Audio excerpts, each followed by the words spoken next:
Hello, my name is Jim Comstock-Galligan. I'm an attorney in New Orleans, Louisiana. I have devoted the past 37 years of my professional career to representing children, adolescents, and young adults with disabilities and their families in education issues involving the Individuals with Disabilities Education Act, which I will refer to in this presentation as IDEA, and also Section 504. Today I'm going to talk to you about a couple of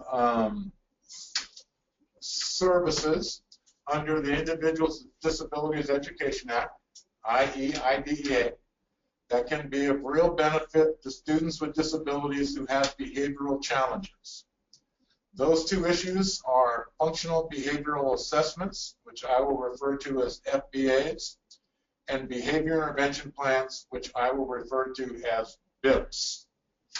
Now, I'm going to begin this presentation by talking about ways to obtain functional behavioral assessment under IDEA, and thereafter to secure a behavior intervention plan under IDEA. So what are ways that you can actually request and obtain a functional behavioral assessment and a behavior intervention plan under IDEA? I'm then going to talk about what are the essential or critical elements of a quality functional behavioral assessment, as well as a quality behavior intervention plans. You may not know or believe this, but having practiced in this area for 37 years and having been to at least 200 IEP meetings involving clients of mine who needed functional behavioral assessments and behavior intervention plans, the vast majority of people in those meetings were unfamiliar with the essential critical elements of a functional behavioral assessment, as well as the critical essential elements of a quality behavior intervention plan. So if the vast majority of people that I have encountered are not familiar with these critical components of FBAs and BIPs, think how important it is for you as a parent or as an advocate or as both a parent/advocate to know these elements. Because oftentimes when you go into a room involving IEP meetings requesting an FBA or a behavior intervention plan, you're going to need to be able to talk in an informed and knowledgeable way about how to get that under the law. And then once there is agreement as to providing a functional behavioral assessment or behavior intervention plan, what the key elements are so you can ensure you get a quality functional behavioral assessment, which can then serve as the foundation for quality behavior intervention plans. So I consider these two areas, FBAs and BIPs, to be absolutely essential learning for parents and/or/advocates. And I hope through this presentation to provide you with a pretty strong foundation in how to go forward in requesting and obtaining FBAs and BIPs, and how to go forward in achieving quality FBAs and BIPs. So let's begin. Functional behavioral assessments. When are they necessary under IDEA? This is never really talked about, but you can get a functional behavioral assessment as part of a student's initial evaluation and/or reevaluation. And here's how. We know under Child Find, school districts are required to identify, locate, and evaluate all children suspected of being or having a disability.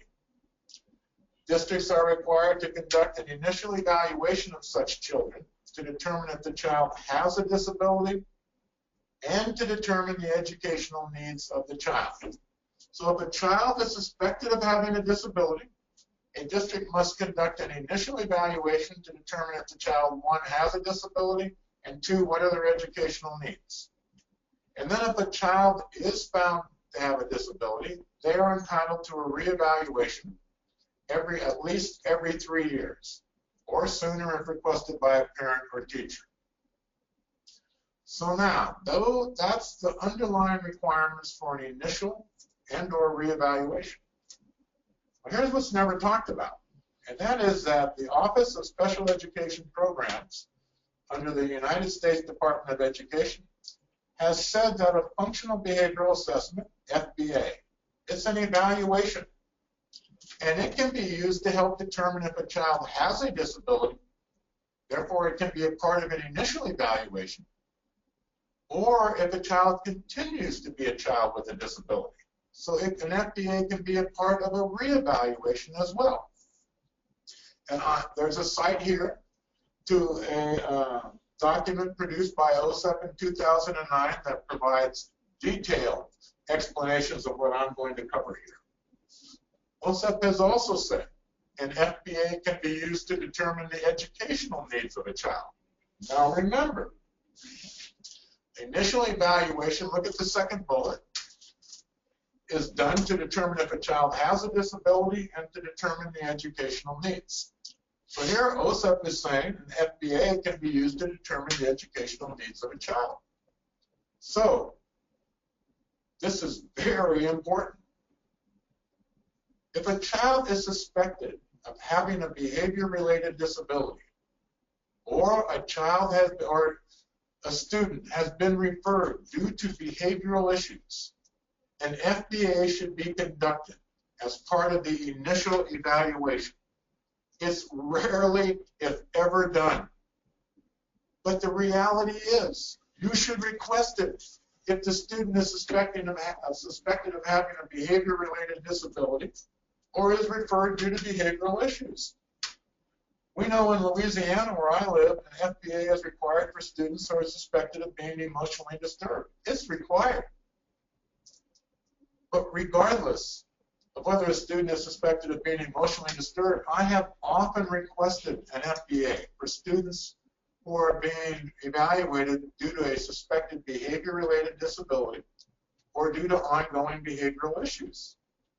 So you can get an FBA as part of the initial evaluation under these circumstances.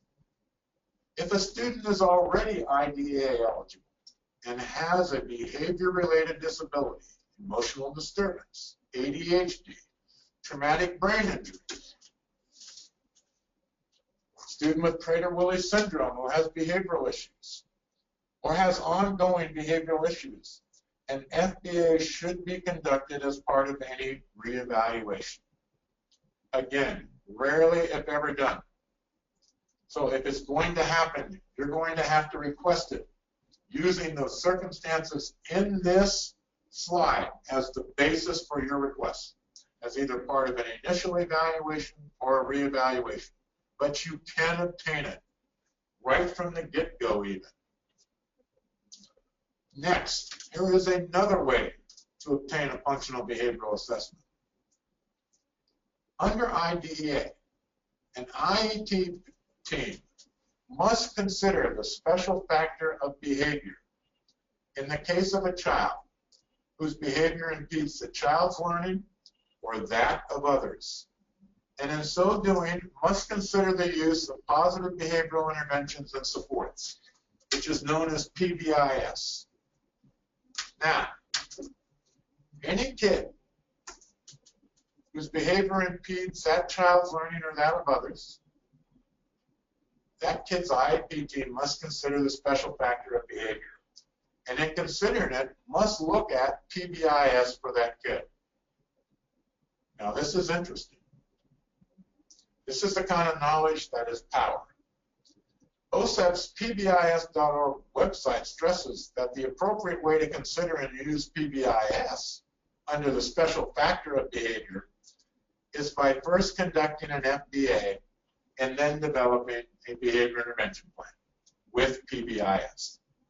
So, any kid whose IEP has marked behavior as a special factor, in order for that IEP team to consider the use of PBIS, OSEP has said that the appropriate way to consider and use PBIS is first by conducting an FBA and then developing a behavior intervention plan with PBIS. So this is another route to obtaining a functional behavioral assessment for kids with behavioral challenges. Now, there are a lot of court cases dealing with consideration of the special factor of behavior. And here's what courts have said. When a student with a disability has ongoing problematic behaviors that impede or interfere with that kid or other kids' learning, a district must conduct an FBA and develop a behavior intervention plan, a BIP, with PBIS. That's important. Second, other courts have said when a student has worsening behaviors that result in repeated suspensions, obviously impeding and interfering with the kid's education, a district must conduct an FBA and develop a BIP with PBIS. Again, another case, when a student with a current FBA has worsening behaviors and a BIP that is not working, a district must revise the BIP and implement PBIS when the special factor of behavior has been checked. So you need to learn these three kinds of circumstances that give rise under the issue of the special factor of behavior, which is checked on kids' IEPs. When that is checked, these are the kinds of circumstances that give rise to a district having to do an FBA and develop a BIP with PBIS. So, what's the next approach? Third, what are the requirements under IDEA's IEP provisions? Is the requirement to review and revise IEPs for a student's lack of academic or behavioral progress? Not done very often, unless the district wants to move a kid to a more restrictive environment. Typically not done to provide additional services to keep a kid in his or her current environment. The times when I've seen it, it's been done to move a kid to a more restrictive environment. But that is not the point of this provision. IDEA's IEP provisions say that an IEP team must meet during the school year, not at the end of the school year, during the school year, to review and revise the student's IEP to address any lack of academic and/or, I stress, behavioral progress toward annual goals or in the general curriculum. And here's, you will see there the cite to the regulations. So if a kid's not making academic or behavioral progress, the IEP team is to meet and revise the student's IEP, not meet and move the kid to a more restrictive environment. Meet and revise the kid's IEP. So, examples include where this is necessary. A student has ongoing behavioral issues that result in failing grades at any semester grading period. If that happens to one of your sons or daughters, you should request an IEP meeting to review and revise your son or daughter's IEP. If a student is repeatedly suspended in school or out of school in any semester, you should request that the IEP committee meet to review and revise the student's IEP. And reviewing and revising, the point here is to add services, not just change placement. Add additional services, more related services time, PBIS, more importantly, an FBA, as part of the review and revision to get a functional behavioral assessment and then a behavior intervention plan. If a student has worsening behavioral issues, you should request an IEP team meeting to review and revise the student's IEP. And in doing so, in reviewing and revising, you should request an FBA and a BIP. Interestingly enough, the Louisiana Department of Education has said, in any of the above three examples, an IEP team must meet under the need to review and revise due to lack of progress, and needs to recommend an FBA and a BIP. So at least in Louisiana, the State Department is on record saying that this provision under the law, reviewing, revising IEPs due to lack of academic or behavioral progress, when the kinds of circumstances I just covered arise, the IEP team needs to meet, they need to review the IEP, and they need to recommend an FBA and a BIP. So this is a third way to get a functional behavioral assessment. A fourth way. When a student has been out of school due to disciplinary infractions for more than 10 consecutive days, or due to a number of disciplinary infractions where a kid has been suspended repeatedly for more than 10 days, for more than a total of 10 days, the student is entitled to a manifestation determination review. In conducting a manifestation determination review, if it's done by the IEP team, if the student's behavior is related to his or her disability, is found to be related, a district must conduct an FBA, unless it already has conducted an FBA for the student. But I want to emphasize, if an MDR is conducted and the behavior is found related to the student's disability, and the district says, okay, the behavior is related, but the kid has an FBA from 3 years ago. Any FBA that's more than a year old isn't obviously working. The kid's now been out of school either 10 consecutive days or has been suspended repeatedly for more than 10 total days. There's problems with that FBA if it's more than a year old. So, if it's more than a year old, you want them to redo it. The other thing you get is the district must develop and implement a BIP. If the student has a BIP, it must be reviewed and revised. So remember that.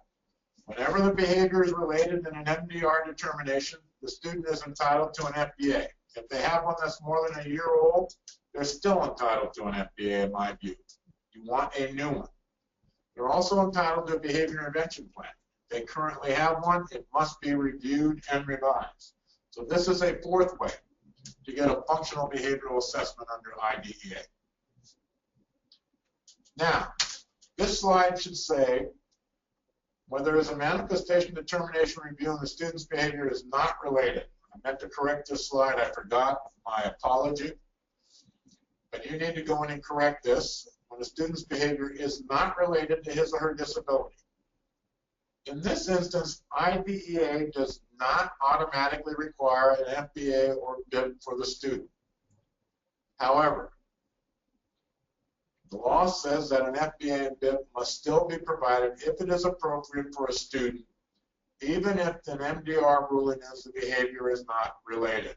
So you're not automatically entitled to it, but still, if it's appropriate, you can get it. So this seems to be common sense to me. If a student does not have an FBA or BIP, yet is having a manifestation determination review due to repeated suspensions, not one, but repeated suspensions, totaling more than 10 school days, behavioral interventions are obviously needed. They're obvious. The kid's been suspended repeatedly.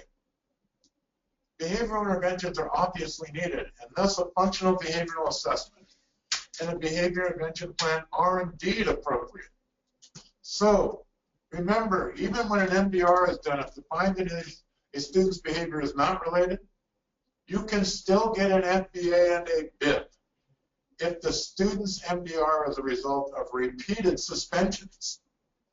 In that instance, the fact that there's all these ongoing suspension indicates the kid has a need for a functional behavioral assessment and behavior intervention plan.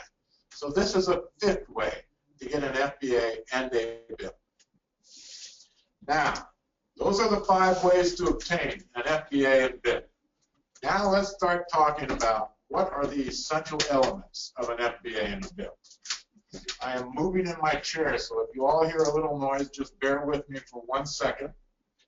There, I'm situated again. Okay, here's what we know.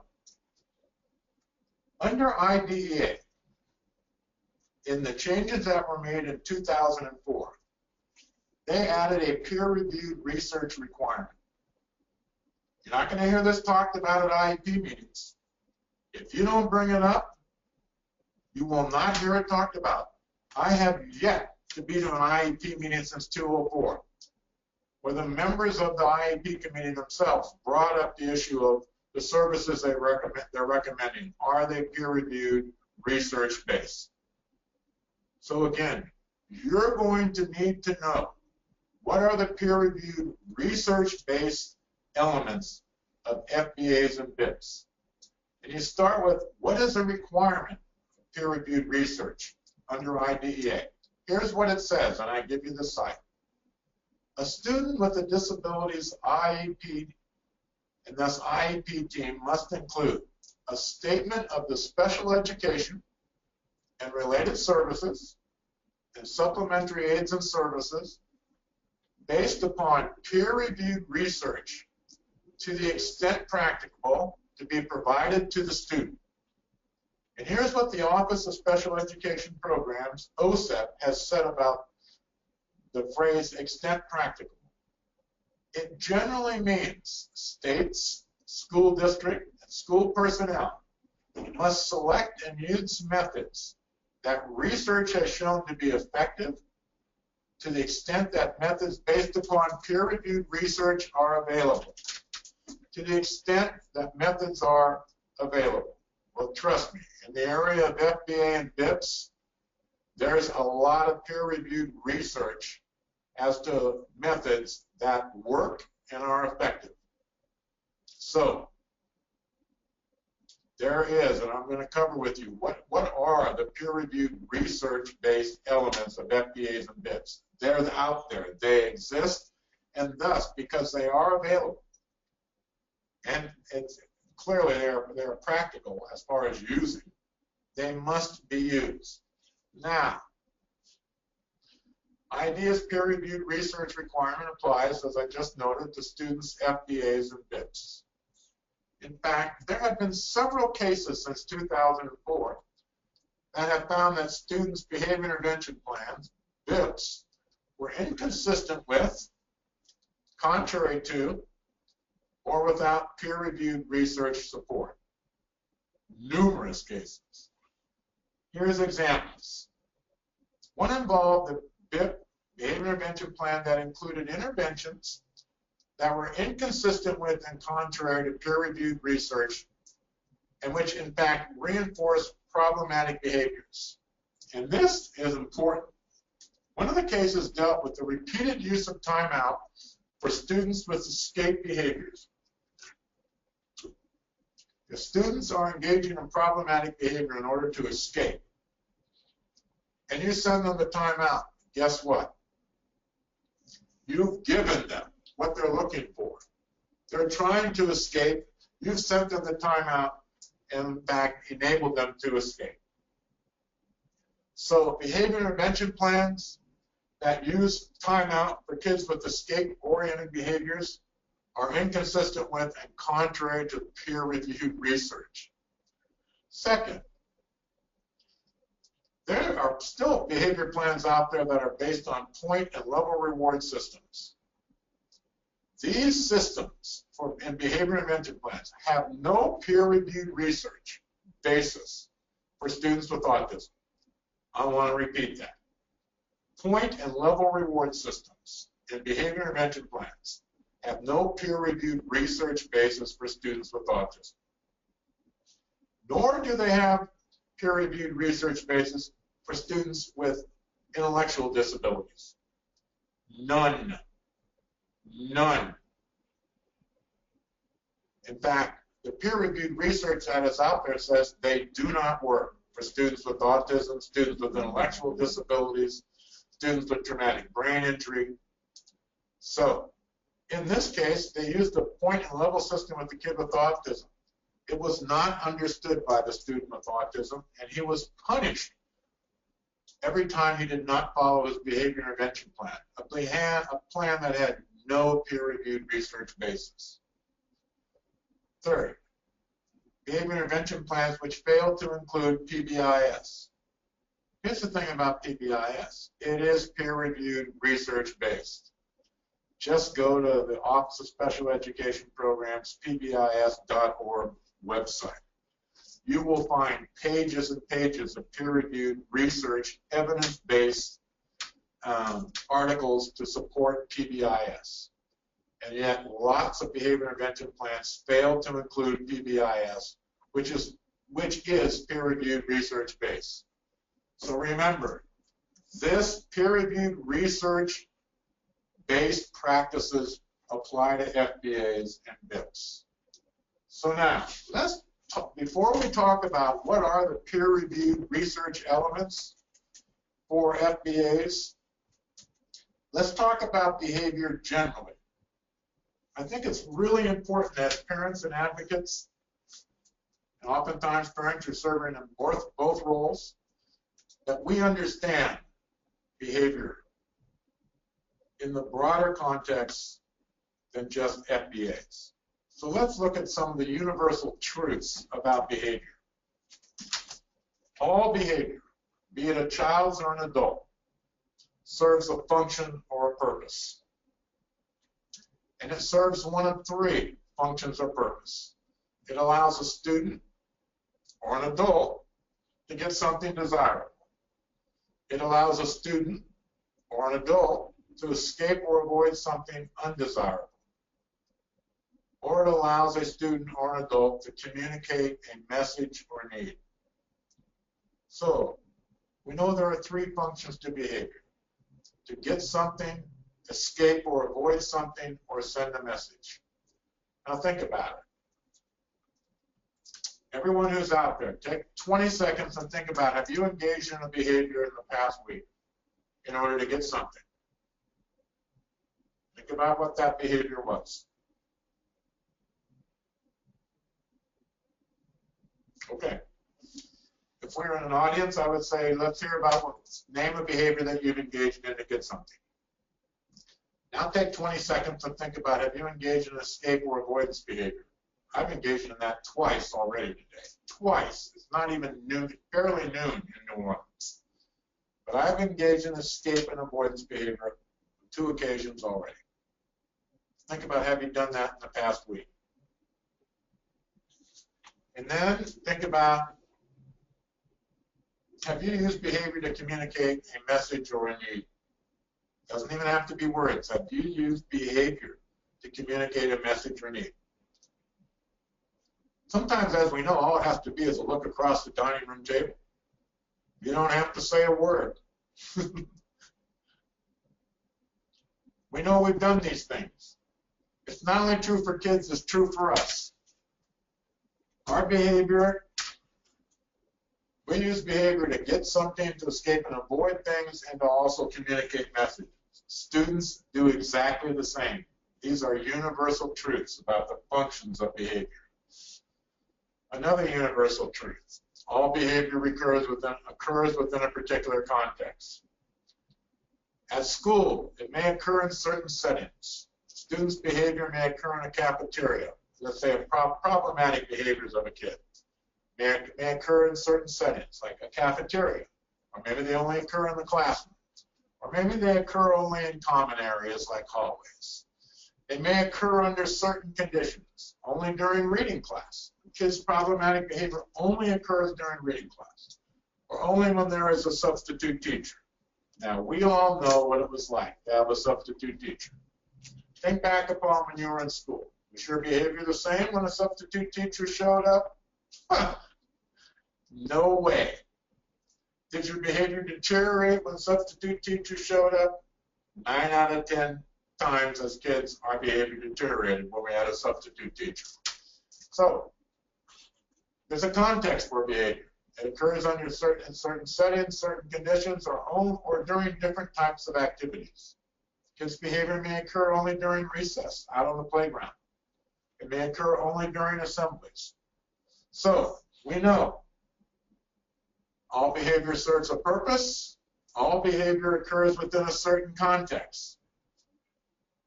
The purpose of a functional behavioral assessment, then, is to look beyond a student's particular misbehavior, to look beyond whatever that behavior is, and to discover the underlying function or purpose of that behavior.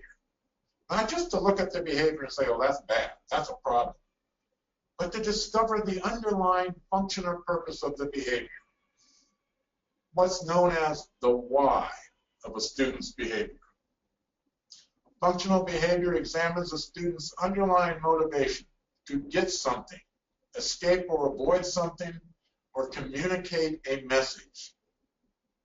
What is the purpose? Is it to get something, escape or avoid something, or communicate a message? Functional behavioral assessment examines which of these it is. It also examines the context of the problematic behavior.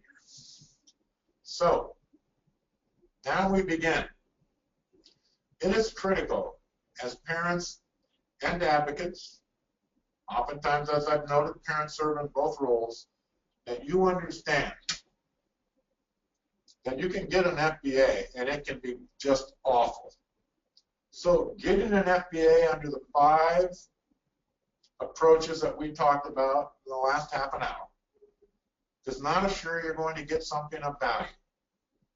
You just started, so now you've got them to agree under one of the approaches that we detailed previously to get it. They're going to provide your son or daughter an FBA. Now you have to make sure that you get a quality FBA. So here is the moment. You need to ensure that the way that FBA is conducted is going to be based upon peer-reviewed, research-based elements and criteria. And here's the first one. When an FBA is done, the first thing you want to do, and an FBA is done by the Iep team of which you are a member, the first thing you want to do is identify and define the student's target. This is the term schools will use with you, target. You're going to be thinking, what does that mean? That's the term they use for a student's problem behavior.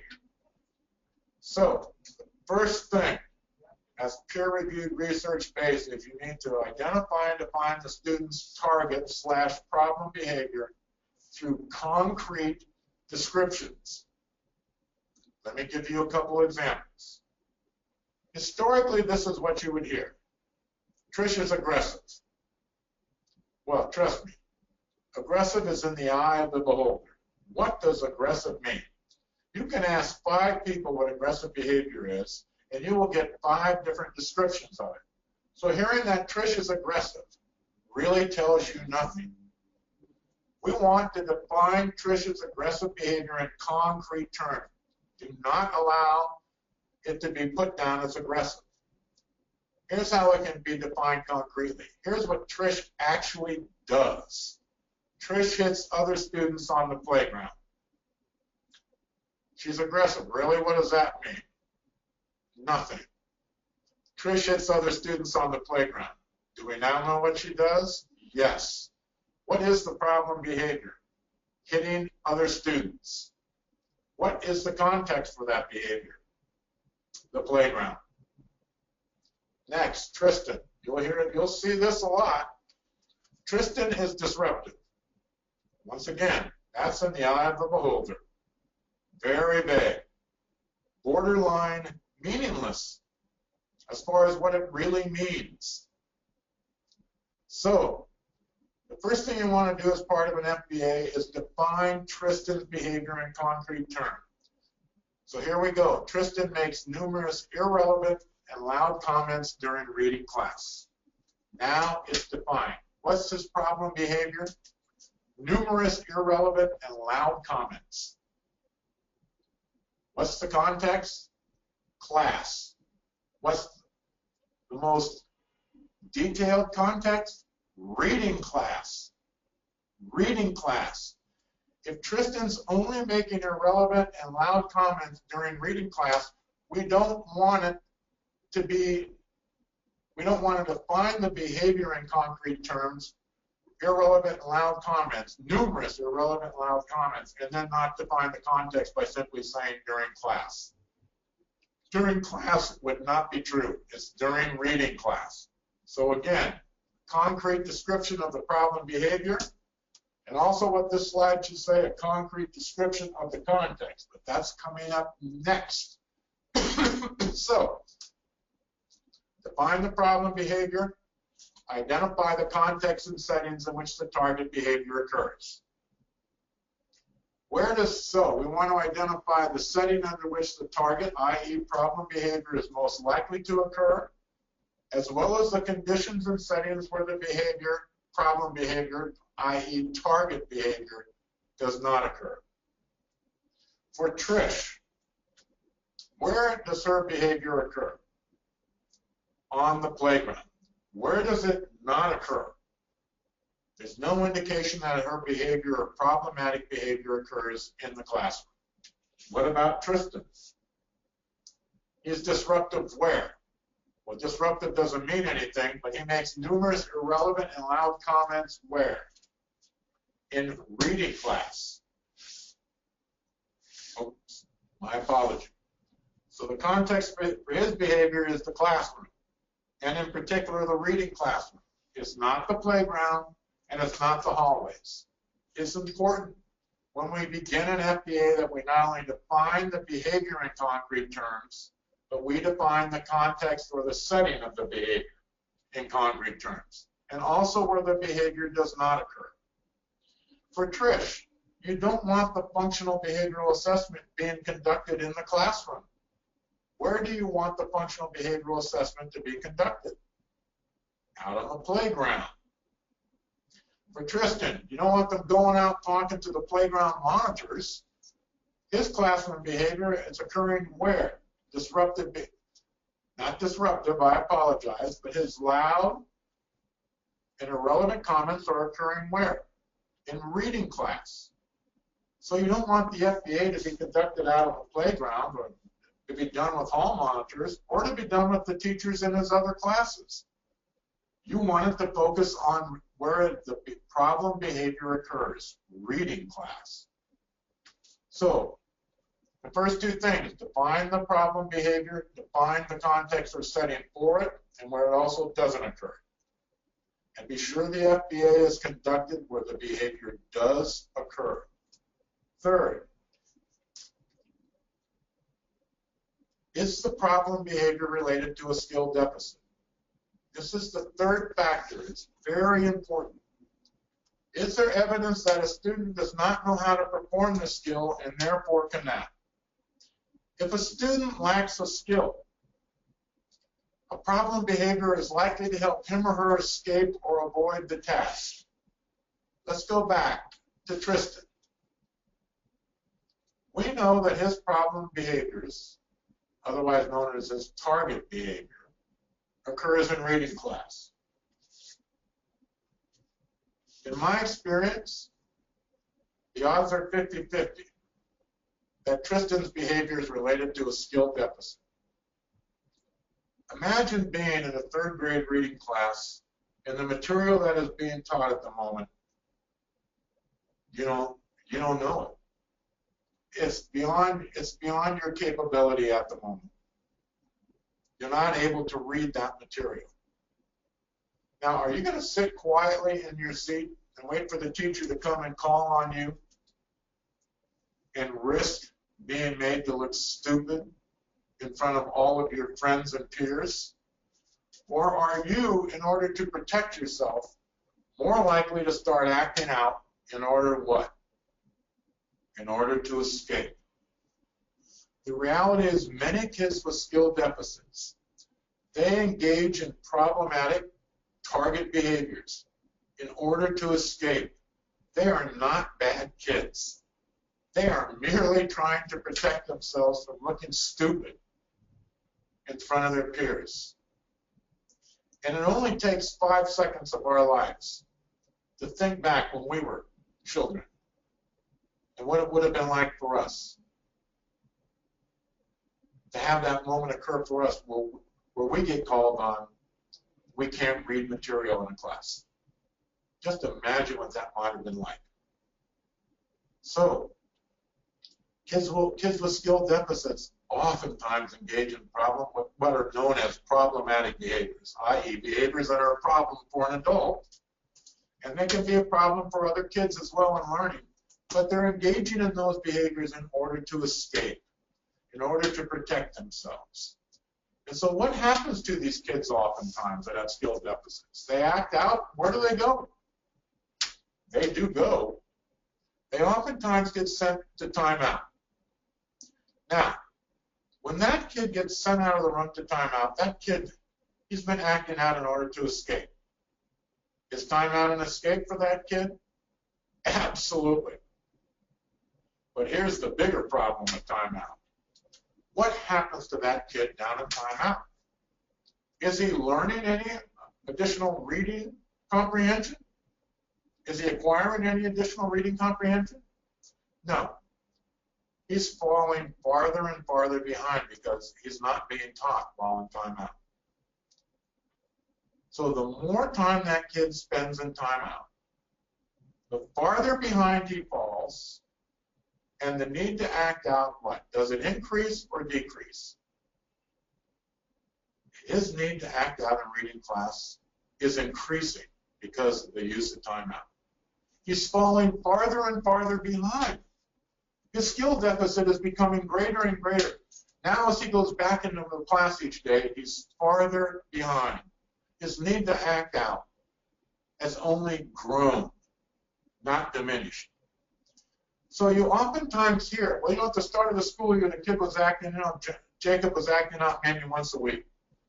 Now he's acting out every day, he's going to timeout every day. Yeah, right. Absolutely. And people are sitting there saying, I can't figure him out. Now every day he acts out, he goes to timeout. Well, he's going to act out.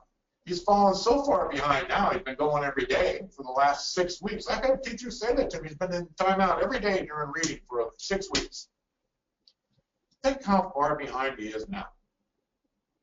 The only thing that's going to change Jacob's behavior, if he's that kid that's been going to timeout for 6 weeks and missing 6 weeks of reading instruction, the only thing that's going to change his behavior is to be taught reading.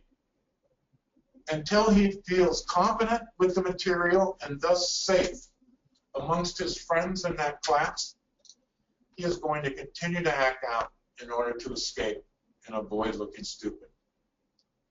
But ironically, in doing functional behavioral assessments, we rarely look to see whether or not a student's behavior is related to a skill deficit. Because regardless of what behavioral intervention you might come up with, any kid who's acting out due to a skill deficit is not going to change until that skill deficit is erased. Doesn't matter what the behavioral interventions are. That's what peer-reviewed research says.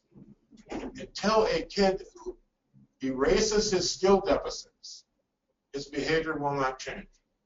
And yet if we don't even look to see if a kid has a skill deficit, how are we ever going to address it and really change that kid's behavior? So again, the third component, number 1, define the behavior in concrete terms. Number 2, identify the context or setting. Number 3, is it related to a skill deficit? Because if it is, you're going to have to remediate that deficit in order to change the kid's behavior. 4, is the problem related to a performance deficit? Once again, rarely looked at. And what is a performance deficit? Does the student have the skill, but for some reason not the desire to modify his or her behavior? This gets to the issue of, is the student bored? And kids who are bored often perceive no payoff in doing the work. Now, we know, we were students once. In everyone's school career, there were classes that each of us liked and classes that we did not like or we were bored with. Oftentimes for kids, in my experience, a lot of my friends did not like math. They were bored with math. They didn't like it. Do you think they did as well in math as they did in subjects they really liked and were interested in? No. They had performance deficits in math.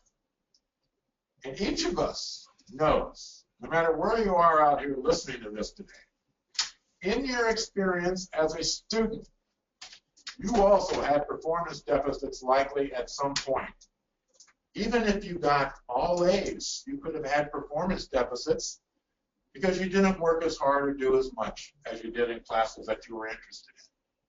But the more common occurrence was your grades were less. They were worse than your grades in the courses that you were interested in because you had a performance deficit. So, how do we address performance deficits? For kids who have performance deficits, we need to figure out ways. 1, do they have a performance deficit? They know the material, but they just won't perform. That's a performance deficit. How can we get these kids to perform so they're not acting out because they're bored? One of the things that we know from peer-reviewed research on kids with performance deficits is if we make them team leaders, like in math, if we make them the leader of a group with a math project or in reading, and they're the team leader, and they got to get everybody in their team to the same point in math or in reading, these kids do a lot better because now they're getting something that is important to them. And it's a trade-off for being bored. And in fact, it more than compensates for their boredom. And that is they get attention. They get recognition. They're the team leader. These kids know the material. They can help other kids learn the material, and now they will because they've been made a team leader. So if a kid has a performance deficit, we want to know it because there's another kid in the class who knows the materials who we can use as a teacher. We can use that kid to help other kids access and learn material as well. So we need to look at performance deficits. Okay, so now we've looked at and defined the problem behavior in concrete terms. We've identified the setting or the context of the behavior. We've identified whether the behavior is related to a skill or a performance deficit. We've done these things before we start the FBA. Now we can start the FBA. And here's what we do. The first component, and these are peer-reviewed research elements. You see at the top of the slide, PRR elements. That is the acronym for peer-reviewed research elements. Here's the first. Indirect assessment. The first thing you do when you start the FBA is an indirect assessment. You interview the student, the student's parent, not always the teacher, but any germane teachers, and other pertinent adults at the school. When you go back to Trish, you're going to want to interview playground monitors. You don't really need to interview her teacher. Her behavior is on the playground. But with Tristan, because we've defined his behavior and we know it occurs in reading class, we're going to not only want to interview Tristan and his parents, we're going to want to interview the reading teacher, right? You want to always interview the student's parents, and other pertinent adults in the school. Oftentimes that can be teachers, like with Tristan, it's his reading teacher. Sometimes it's not, like with Trish. It's those adults working on the playground. So, indirect assessment. It's interviews. It's indirect. Second is direct assessment. This is a direct observation of the student in the context where the target/problem behavior is most likely to occur. Direct observations. So, in doing for Trish, we would observe her. The direct assessment would be done on the playground. For Tristan, it would be done in the reading class. And here's what you want to observe and develop. You want to develop a baseline. What is the frequency of the target behavior and the frequency of the desired behavior? If in reading class, Tristan talks out of turn 4 times every hour and only raises his hand once to be called on, which is the desired behavior. Don't talk out of turn. Raise your hand if you want to speak. If 4 out of 5 times he doesn't do that, then the baseline of his target behavior is 4. The baseline, which is 80%. 80%. Because the baseline is 4 out of 5 times. His replacement behavior is 1 out of 5 times. It's at 20%. His problem behavior occurs 80% of the time, and the desired behavior only occurs 20% of the time. The second thing we want to know, what are the antecedents to his behavior? When does he start talking out of turn? If we know it happens as soon as he comes into reading class, then we know it's something about reading class. Because if we know it's not happening in other classrooms, in the hallways and out on the playground, it's only happening in reading class, then the antecedent to that is coming into reading class triggers his behavior. We also want to know what has been the consequence for his behavior, because whatever it is, it's not been working. When we talked about Tristan, often kids who are in reading class having problems are sent to timeout. They keep falling farther and farther behind. Their need to act out increases. So if that was the case with Tristan, the consequence for his behavior was timeout. So now we know the baseline. Problem behavior occurs 80% of the time. His replacement, this is the term you'll hear, his desired behavior occurs only 20% of the time. What's the antecedent? Coming into reading class. What's the consequence? Timeout. These are things that we can observe. We're there, he comes in, he starts acting out. He does it 4 out of 5 times. He gets sent to timeout. We can observe these things. So that's what direct assessment is. It's the observational part of a functional behavioral assessment. The third part of an FBA is to review all of Tristan's record. School records, any relevant medical information, the school record should include any disciplinary information you want to review. Thoroughly review his school records, including his IEP, including his any evaluations he's had, and any discipline information, as well as any other relevant medical information that is available. So that's the third component. Fourth, data analysis. At this point, you want to review the indirect assessment information from interviews, all the interview information, the direct observation, known as direct assessment information, and the information from the record reviews. So this is the fourth thing you do. You now, as a team, the FBA is conducted by the IEP team. You review, you compare and analyze the 3 other pieces of information: interviews, direct assessment observations, and the records. The IEP team conducting the FBA does that. And then fifth, you develop a hypothesis statement. This is your statement about what you believe to be the function, the why of the student's behavior. And it should be developed. The easiest way to develop a hypothesis statement. This is where you try to determine what the function or the why of the behavior is. What's driving the behavior? The easiest way to do it is to develop a 3-fold statement. And here's how it goes. When X occurs, student does Y in order to achieve Z. And Z is the behavior's function or purpose. So let's start with Tristan.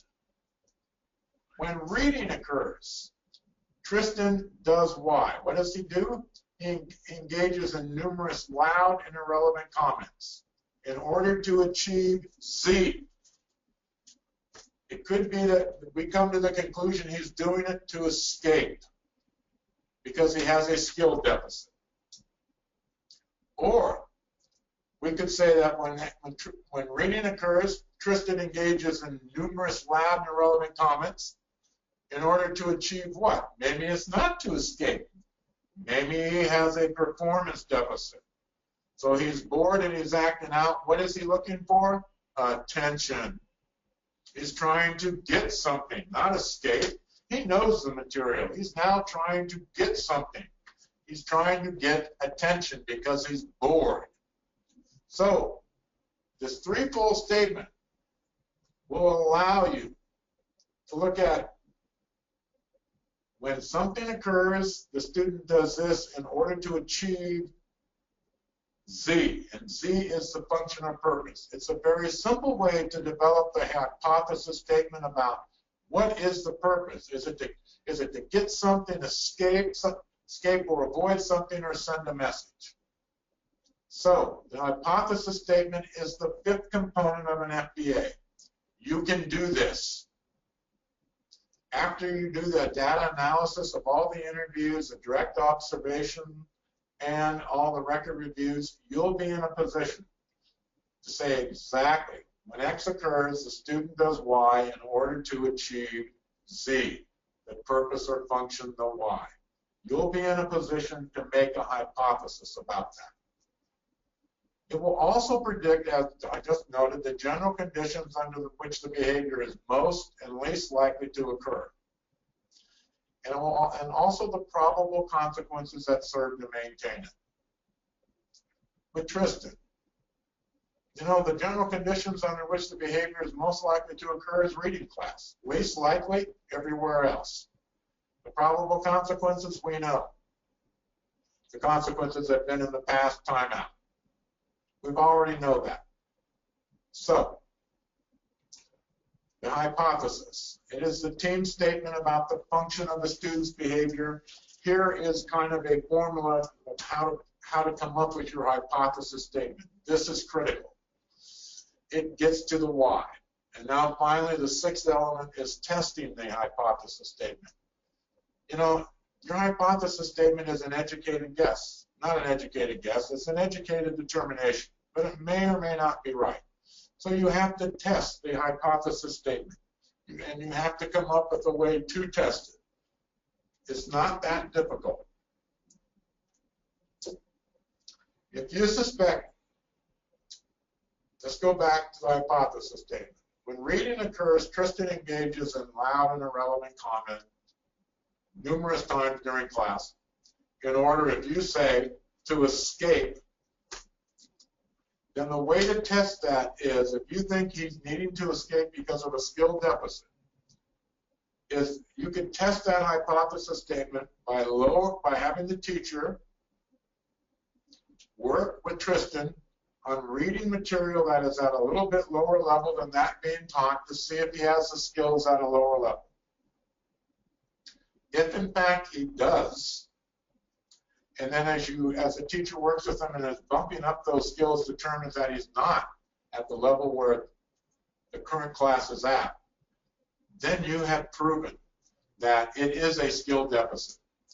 He is able to read at a lower level, but not at the current level. So indeed, he is trying to escape because he's working at a frustrational level with the current material and the current pace of the class. So you've now proven it. If you think he's trying to get attention, you think it's a performance deficit, you would have the teacher sit with him and see whether or not he has the ability to perform the material. If he does, if he doesn't have any skill deficits, you know right away there's not a skill deficit involved. Is he simply bored? One of the ways now is, you know he has the skills. Make him a team leader. Just make him a team leader of the reading group. See if he acts out now, or if he's now suddenly engaged because he's leading a group and getting attention, which he was after in the first place when he was acting out. So one way to channel that need for attention is to put him in charge of a team. If you do that and he doesn't act out, you've now proven it was a performance deficit. That's a way to test your hypothesis. So again, what are the 6 components? Interviews, direct assessment, observation, record reviews, data analysis, where you review the 3 others, types of material, forming your hypothesis statement, and then testing it. Okay, here's the common issues that I have seen throughout my career, or at least the last 20 years, with functional behavioral assessments. Defining the behavior. The problem is that the student's target behavior is described in vague, not concrete terms. Jack's behavior is described as disrespectful. We really don't know what that means. It really tells us nothing. We want to know what is Jack's actual behavior. Disrespectful is not helpful. Second, the context or setting under which the target behavior is most and least likely to occur are not identified. All we get is Jack is disrespectful. We don't know what that means, what his behavior actually is, nor do we know what the context of it is. If all we hear is Jack is disrespectful, that sounds like it's in every class, in the hallways, in the cafeteria, and on the playground. Well, we know that's not true. Where is Jack disrespectful? That has to be identified in the functional behavioral assessment. Where is his behavior occurring and where is it not occurring? Skill deficits. Oftentimes FBAs, do not examine whether the student has a skill deficit. And the behavior is related to that. Also, performance deficits. I should have added another bullet here, right performance deficits. Oftentimes FBAs do not even when they start, they haven't even looked at whether or not the kid has a performance deficit. Very important. You got to look at both skill and performance deficits. Indirect assessments. Remember, one of the 6 components of the actual FBSA is here's what you often see. There was no interview with the student or the parents.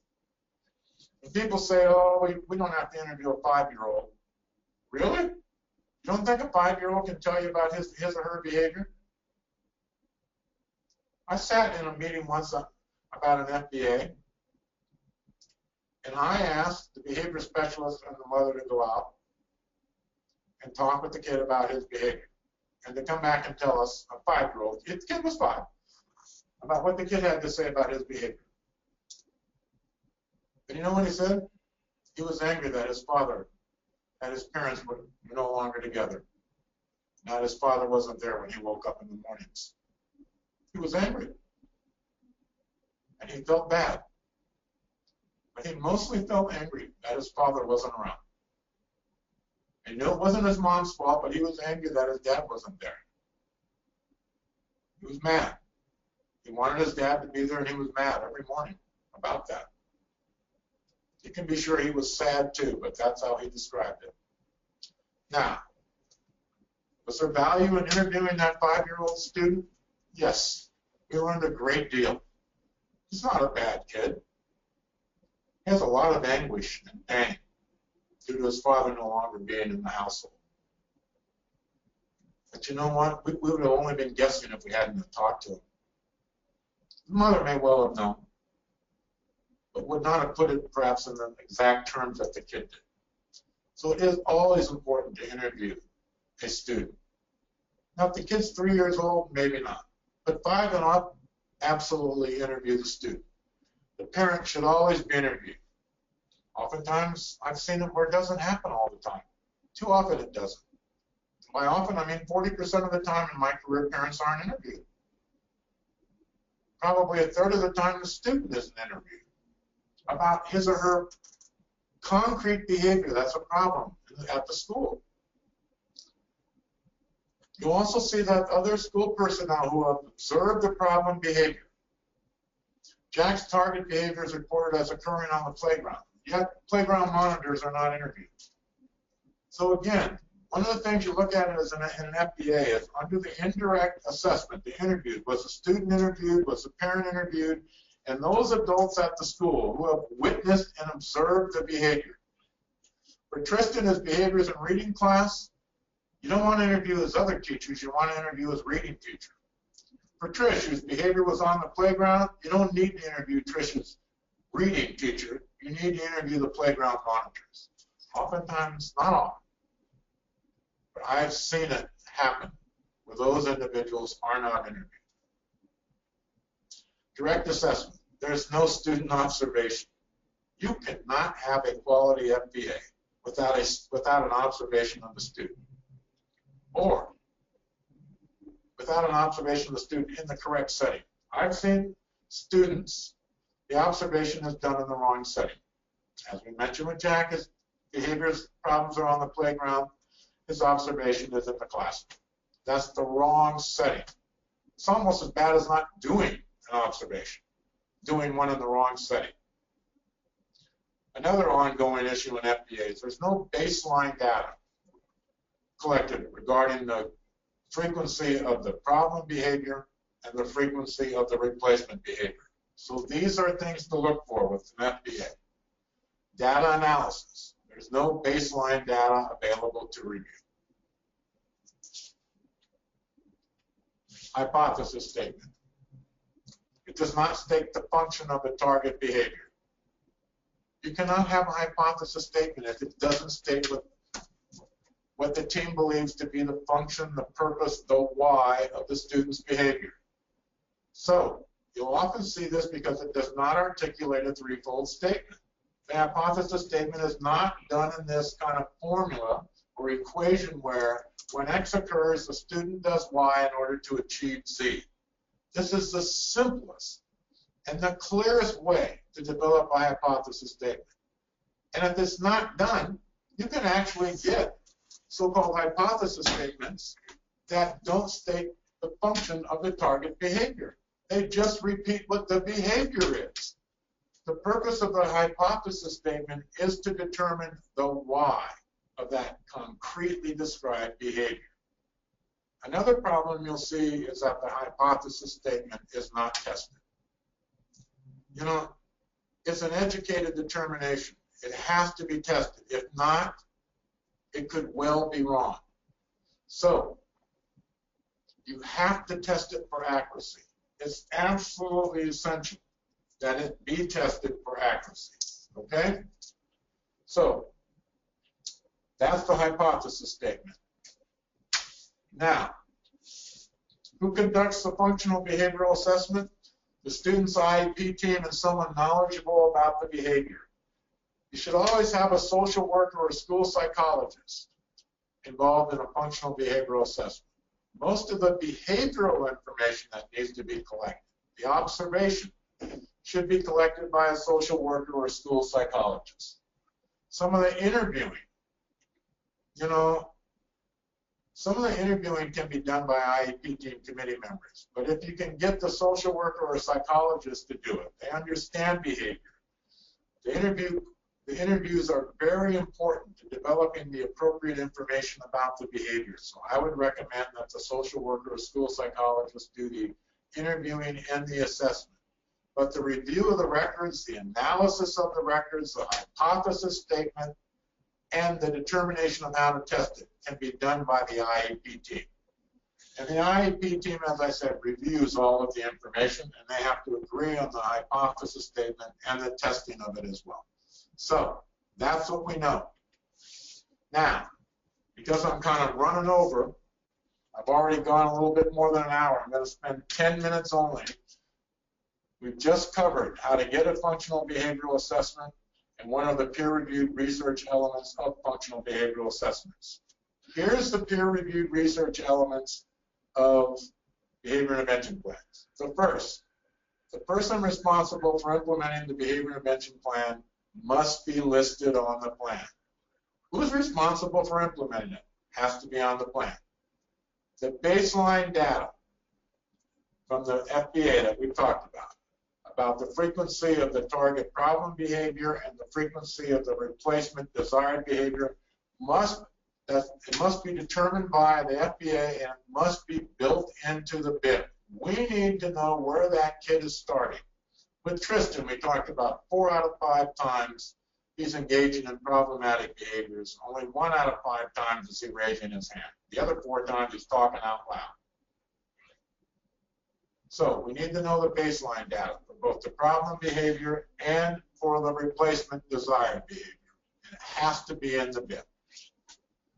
The timeline for assessing the faithful BIP implementation. You can have the best behavior intervention plan in the world, but if it's not implemented with fidelity in a faithful manner, it's just going to be words on paper.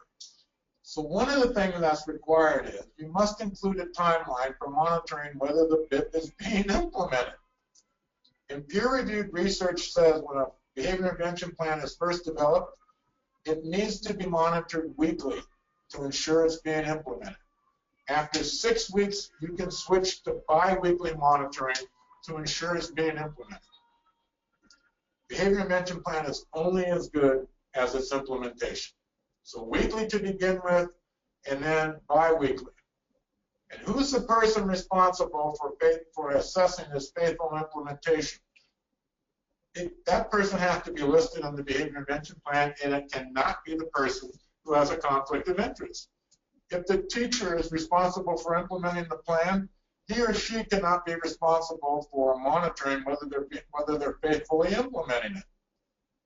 But you would be surprised how many times this situation arises, Well, the teacher's going to implement it, and she's going to also assess her faithful or his faithful implementation of it. No, no, no, no, no. That is what is known as a pure conflict of interest.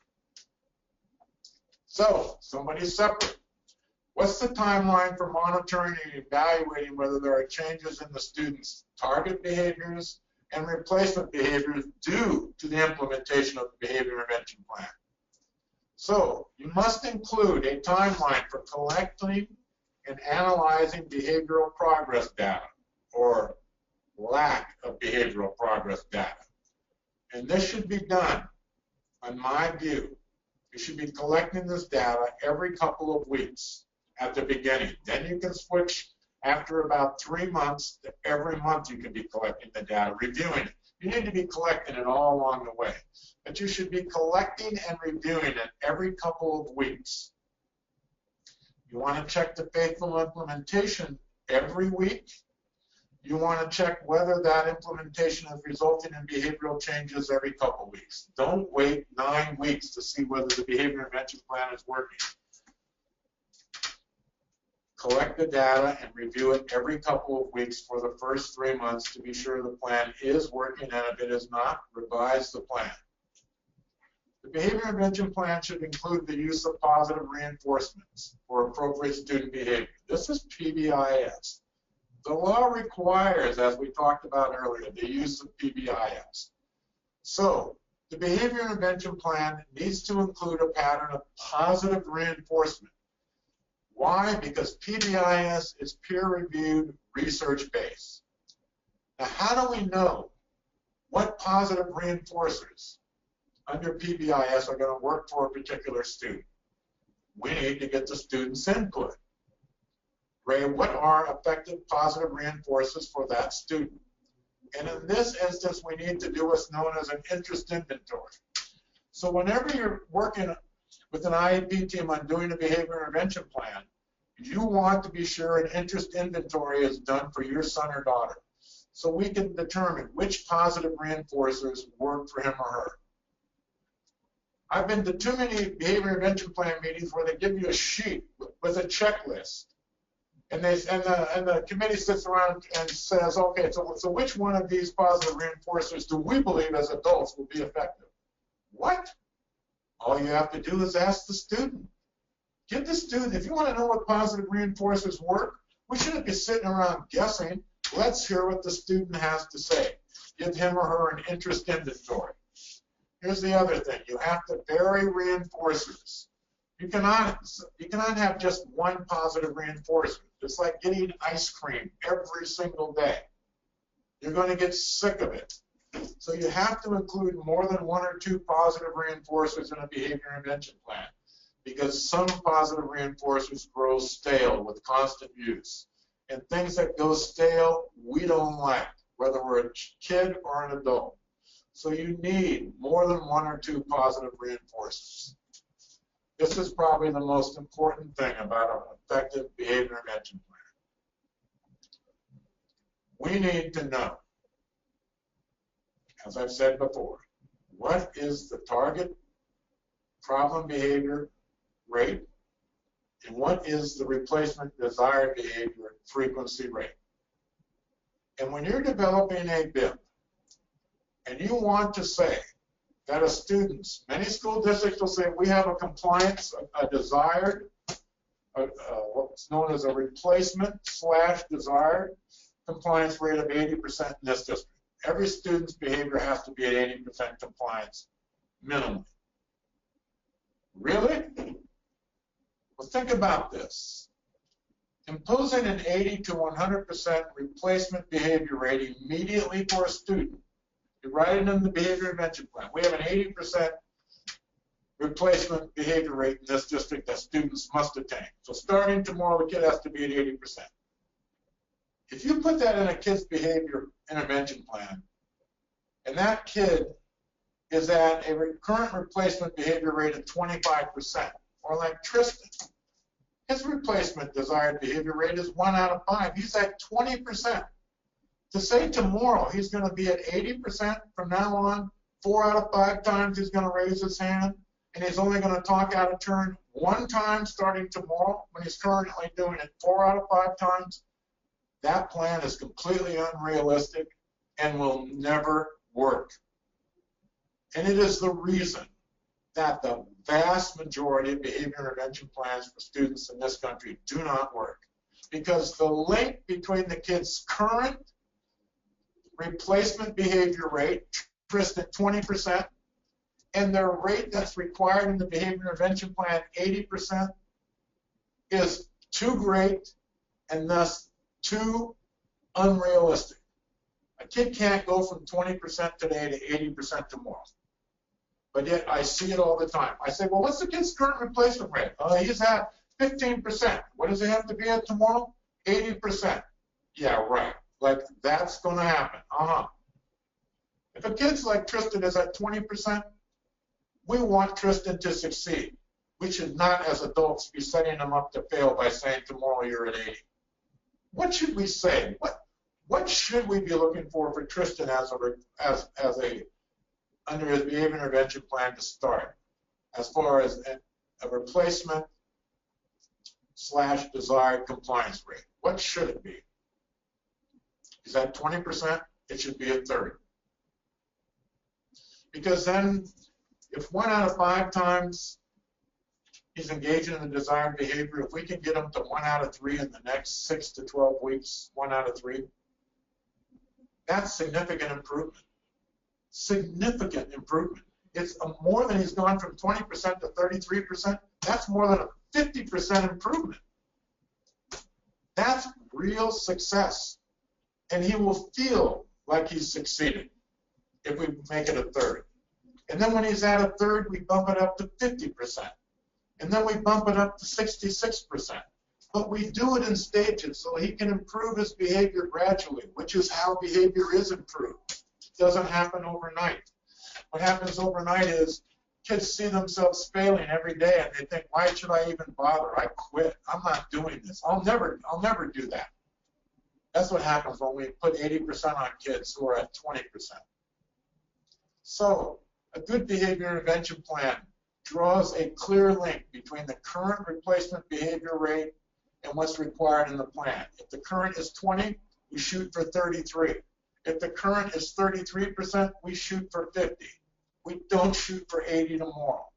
We shoot for trying to increase the kid's behavior to 50% over the next 6 weeks.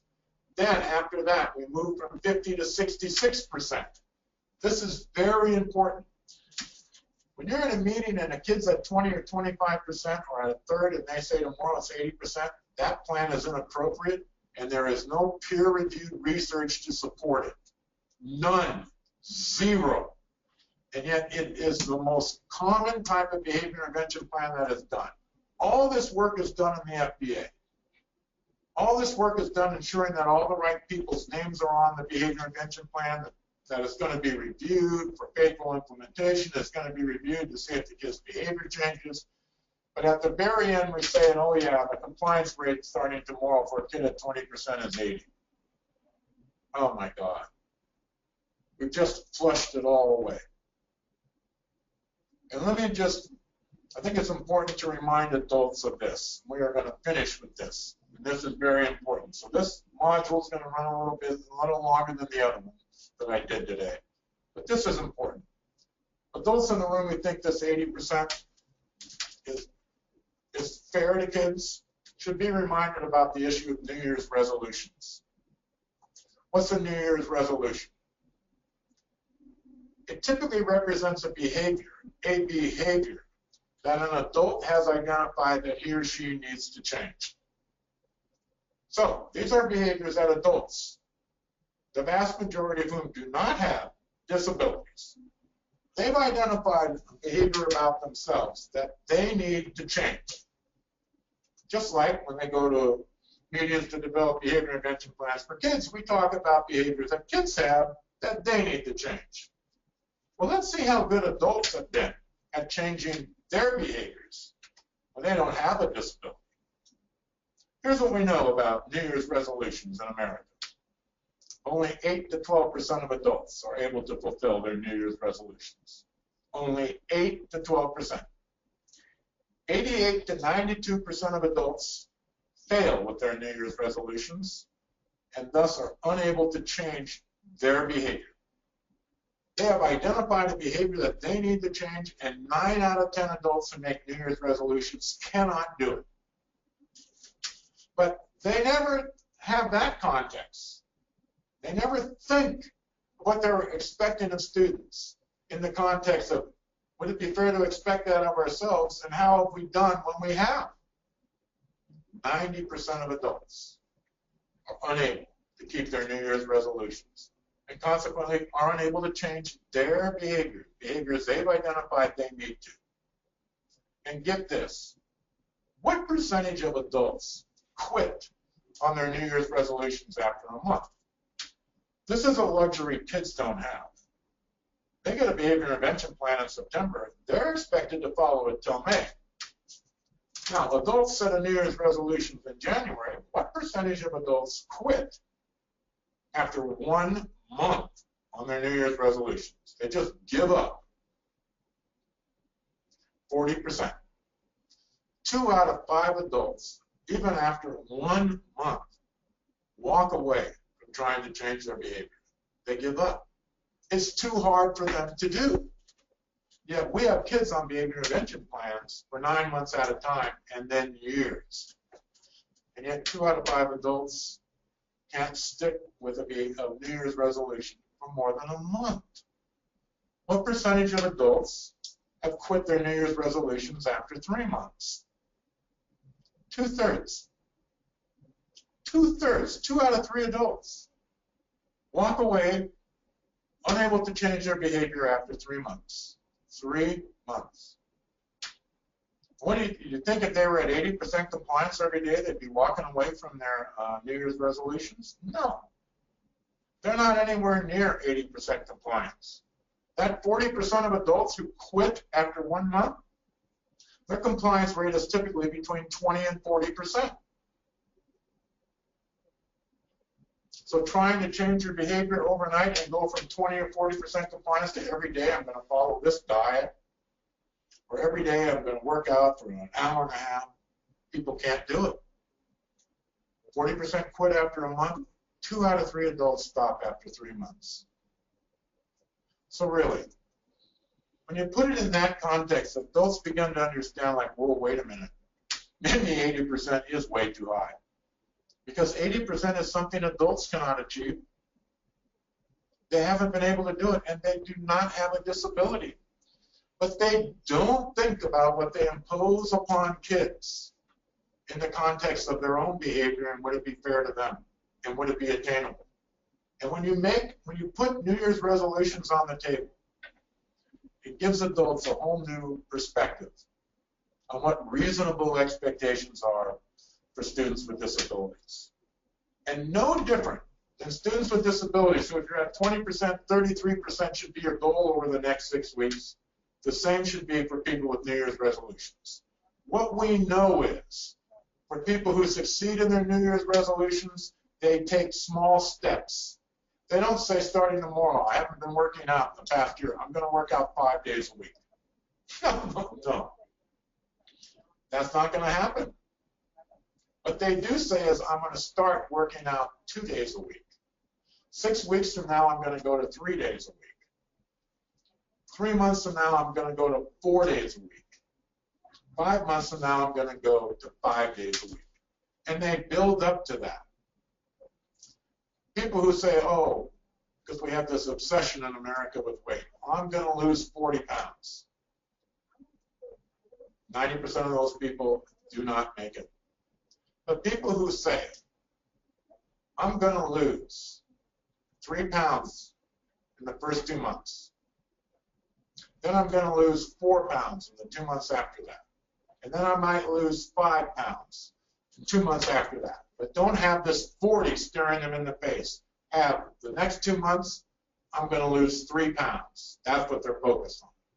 2 months after that, I'm going to lose 4 pounds. They're focused on 4, not 40, which is overwhelming. 2 months after that, I'm going to lose 5 pounds. The likelihood of success for people who do it in increments, just like we're talking about for students, The likelihood of success grows exponentially when you do it in increments. So, there's something that we can learn from our own experiences of New Year's resolutions, the truths about that we can apply in being fair and equitable with students. So remember, keep that in mind. Now, DIPs are developed by the student's Iep team. Thus, you're an active member in developing a behavior intervention plan. So you need to go back over all these peer-reviewed research elements and be sure that they are addressed. And then I never am involved in meetings. I'm never involved in meetings involving DIPs where I do not raise the issue of New Year's resolutions. And let me just say this. This is a final tip. You know, oftentimes when people talk about our kids, they talk about them as if their behaviors are really problematic, really dangerous. Oftentimes they describe the kid's behavior as dangerous. I've heard that term used so often. You know, it's not that kids don't engage in dangerous behavior. You bring a gun to school, that's dangerous behavior. There's no question about it. You beat a kid to a pulp, that's dangerous behavior. But much of what I hear to be dangerous behavior, once again in the eye of the beholder. I'm not saying it's not problematic behavior, but dangerous. Let's talk about what real dangerous behavior is. And I say this to adults in the room all the time. You want to categorize my client's behavior as dangerous. I don't think it's dangerous. But you know what? I do think many of you in this room have engaged in dangerous behavior, probably repeatedly over the last week. Now at this moment, most people in the room are like glaring at me like, what? And then I say, okay, how many of you have engaged in speeding while driving over the past week? Let's be honest here, raise your hand. How many of you have sped at least one time in the past week? How many of you, to be honest, let's just be honest, we're adults. We're the adults in the room. Let's be honest. How many of you have engaged in speeding in the past week more than 5 times? More than 10? How many of you engaged in speeding on the way to this meeting today? Usually if there's 10 people in the room, at least 2 people will admit it. It's more likely that 7 were involved in speeding on the way to the meeting. And then I say, let's talk about speeding. You want to talk about dangerous behavior, to put my client's behavior in context here today?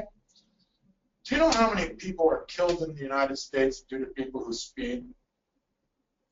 16,000. Do you know how many people are injured in the United States due to people speeding? 16,000 people are killed every year in the United States due to people engaging in what we just said we do. And over 500,000 are injured. 500,000. By behavior that a number of us in this room have said we've engaged in repeatedly. Now, as we talk about my client's behavior and its so-called dangerousness, let's keep in mind what real dangerous behavior is. And use that to hopefully help guide us about how we look at my client's behavior. Because in the light of speeding, not so dangerous. And you think he's an outlier because my client engages in this behavior? I'm not saying it's not problematic. I acknowledge to you it is, but he's not an outlier. All of you. In fact, every single person in this room today has said they've engaged in dangerous behavior themselves. Consequences? Just think about that. We all need to have a context when we look at children, adolescents, and young adults who we have power over about their behavior. We need to look at it in the context of our own as well. So remember that. It's another valuable tip, particularly when someone describes the behavior of your son or daughter as dangerous when in fact it doesn't involve guns or serious bodily injury. So again, thank you very much. I know we ran a little bit late. Very hopeful that this material is helpful. And yes, I am presenting this in an advocating kind of way, and I want you to know that. I'm showing you ways to advocate using this material, and I hope it is helpful. My wife is a teacher. She's now an education administrator for a school district. There are tons and tons of great people in our schools, and I'm not trying to say there are not. I've met incredible teachers and administrators throughout my career. There are tons of great people.